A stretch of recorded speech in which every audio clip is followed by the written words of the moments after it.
আসসালামু আলাইকুম বন্ধুরা, কেমন আছেন? আশা করি ভালো আছেন। পিজি কিচেনে সবাইকে স্বাগত। আজকে বানাবো আমি পটেটো ফিঙ্গার। দেখেন কি সুন্দর করে পটেটো ফিঙ্গারটা আমি বানালাম। দেখবেন তো, পুরো ভিডিও দেখলে বড় ভিডিওয় চলে যাবেন। পুরো ভিডিওটা রেসিপিটা বানানোর ভিডিওটা পাবেন, বড় ভিডিওয় চলে যাবে।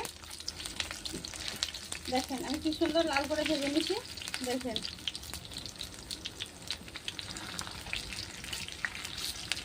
এর মধ্যে চালের গুঁড়ো আছে, কর্নফ্লাওয়ার আছে।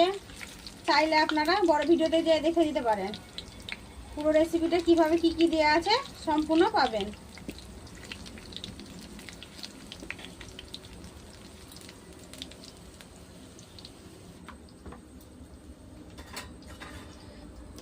কতগুলো আমার ভাজেছে, দেখেন কি সুন্দর ক্রিস্পি হয়েছে। দেখলে পুরো ভিডিও চলে যাবেন, বড় ভিডিও চলে যাবেন।